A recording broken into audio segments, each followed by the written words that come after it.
Yo, welcome sa second day natin dito sa Pinas. Umuwi nga po pala kami ng Pinas para makapagbakasyon man lang. At sa mga oras na ito ay papunta na kami ng Mactan Domestic Airport. Uuwi kasi kami ng Dumaguete eh. Ayun, nandito na nga po pala tayo sa airport. Sobrang laki na talaga ang pinagbago ng Mactan Domestic Airport nila dito. Sobrang lawak na at maraming kainan. Domestic Airport.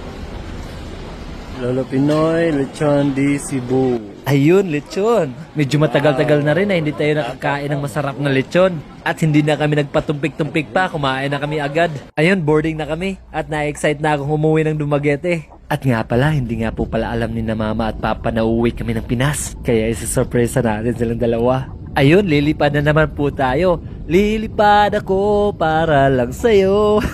Kumanta pa talaga eh, no?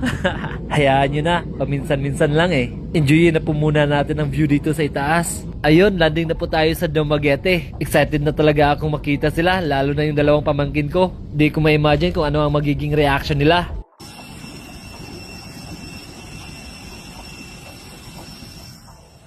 Ayun, nandito na tayo sa hotel at kinarga ko na agad itong isang pamangkin ko. Miss na miss ko talaga sila. At nga pala, si Papa lang ang nandito at siya ang unang mabibiktima natin. Sorry po pa.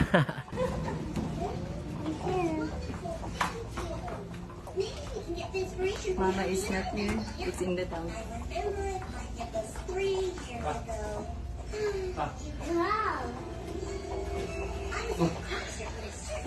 Ayun, kita nyo naman. Gulat na gulat si Papa. Di niya talaga in-expect na uuwi kami eh. At sabi pa niya, na naginip lang ba ako?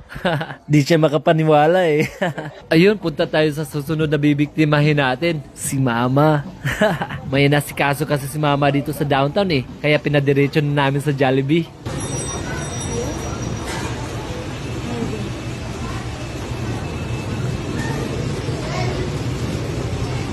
Dito sinubukan ko si Mama banggain para mapansin niya ako. Pero hindi effective eh. Wala talaga siyang kaalam-alam na ang pangalawang anak niya andito na sa tabi niya.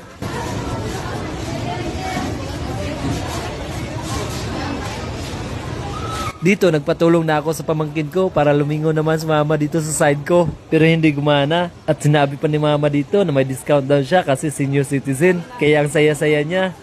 Pero hindi pa rin niya ako napansin dito. Sinubukan pang banggitin ng ate ko ang pangalan ko. Pero sabi niya, oo, wala pa rin. Kani na sila dinitong no? Ayun, napansin din tayo sa wakas. Di ko lang talaga in-expect tong reaction ni Mama. Pero ang weird lang talaga ng tawa ko. Kinilig lang ako eh. May binakaron. Ayun, sobrang saya ko lang talaga. Di ko in-expect yung mga reaction nilang dalawa. Di naman talaga ako mahilig sa mga sorpresa. Pero paminsan-minsan maganda rin pala eh, no? Yun, andito kami sa Moon Cafe para mag-dinner. At isasabay na rin namin yung birthday ni Mama. At di pa tapos yung sorpresa. May cake nga po pala kaming binili. Birthday to you. Happy birthday. Dito si Mama at Papa parang magbarkada lang. Nag-aapiran pa talaga eh, no? Ang cute lang nilang dalawa.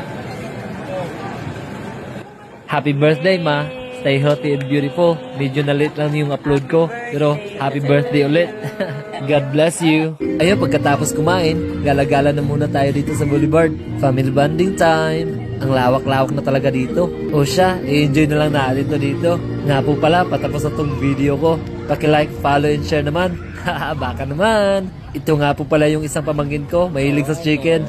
At ito naman yung ate. Ang cute-cute nila, sobrang miss ko talaga. At sa uulitin, welcome sa second day natin dito sa Pinas. At abangan nyo po ang trip namin sa Secure. Maraming salamat po sa panunood at suporta.